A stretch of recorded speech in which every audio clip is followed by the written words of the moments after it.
Bismillahirrahmanirrahim. Alhamdulillahi Rabbil Alamin. Wassalatu wassalamu ala Rasulillah. Amma ba'du, fassalamu alaikum warahmatullahi wabarakatuh. Mga kapatid sa Islam, mayroon sa mga tao na sila'y gumagawa ng kasalanan na kanilang uulit-ulitin sa kabilang buhay. Opo, ano ang kasalanan na ito mga kapatid sa Islam? Ito po ay ang pagbibigti o ang pagkitil sa kanyang sarili.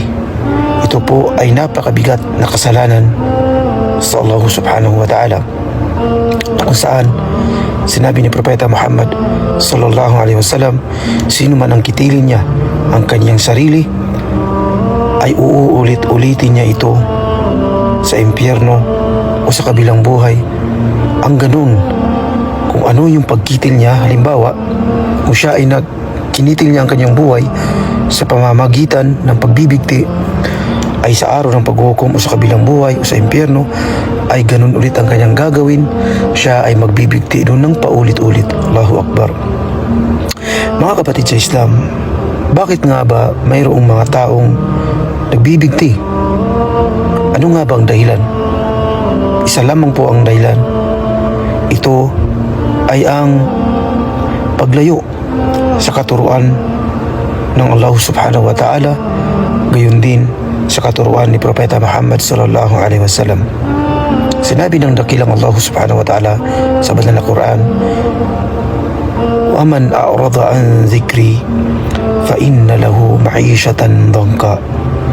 Na sino man ang lumayo sa katuruan o ang lumayo sa katuruan ng Quran at gayon din sa sunnah ni Propeta Muhammad sallallahu alaihi wasallam, ay gagawin ng Allah subhanahu wa ta'ala na masalimuot ang kanyang pamumuhay dito sa mundo.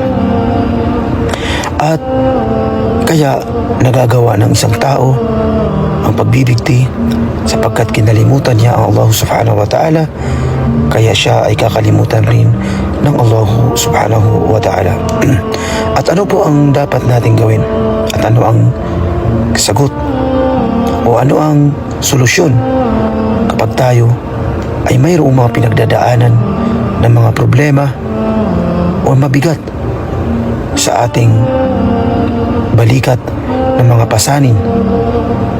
Ano ang dapat natin gawin mga kapatid sa Islam? Unang-una, tayo ay magtawakkul